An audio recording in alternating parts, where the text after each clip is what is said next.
అందరికీ నమస్కారం. ఇప్పుడే అందిన వార్త. హీరోయిన్ త్రిషకి విషాదం, కొడుకు కన్నుమూత అంటూ వార్తలైతే వస్తున్నాయి.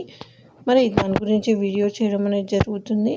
ఫ్రెండ్స్, వీడియో చాలామంది చూస్తున్నారు కానీ సబ్స్క్రైబ్ చేయడం మర్చిపోతున్నారు. దయచేసి సబ్స్క్రైబ్ చేయండి. అలానే పూర్తిగా చివరి వరకు చూడండి. అప్పుడైతేనే మీకు పూర్తి ఇన్ఫర్మేషన్ అనేది అందుతుంది. ఇంకా వివరాల్లోకి వెళ్ళిపోదాం. స్టార్ హీరోయిన్ త్రిష బాధపడుతుంది. తన కొడుకు చనిపోయాడని ఇన్స్టాలో పోస్ట్ పెట్టింది. ప్రస్తుతం తాను షాక్లో ఉన్నానని చెప్పుకొచ్చింది. ఈ బాధ నుంచి తన ఫ్యామిలీ బయటపడేందుకు కాస్త సమయం పడుతుందని తనని తానే సముదాయించుకుంటుంది. ఇక్కడ జొర్రో అంటే త్రిష పెంపుడు కుక్క.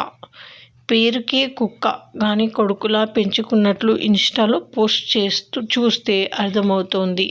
నా కొడుకు జొర్రో ఈ క్రిస్మస్ నాడు వేకువజామున చనిపోయాడు. నా గురించి బాగా తెలిసిన వాళ్లకు జొర్రో నాకు ఎంత ముఖ్యమనేది కూడా తెలుసు. నేను నా ఫ్యామిలీ ఇప్పుడు చాలా బాధలో ఉన్నాం. కుదుట పడడానికి కొన్ని రోజులు పడుతుంది. అప్పటి వరకు అందుబాటులో ఉండను అని హీరోయిన్ త్రిష ఇన్స్టాలో పోస్ట్ చేసింది.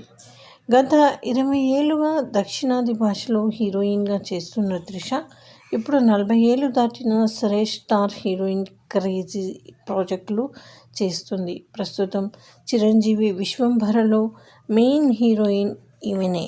తమిళంలో అజిత్ విడముయార్చి, గుడ్ బ్యాడ్ అగ్లీ చిత్రాల్లో త్రిషనే హీరోయిన్. ఇది కాకుండా సూర్య, కమల్ హాసన్ కొత్త సినిమాల్లోనూ నటిస్తూ ఫుల్ బిజీగా ఉంది. మలయాళంలోనూ 2 మూవీస్ చేస్తోంది. సో ఇది ఫ్రెండ్స్, ఈ విధంగా వార్తలు అయితే వస్తున్నాయి. మరి thanks for watching. Please like, share and subscribe.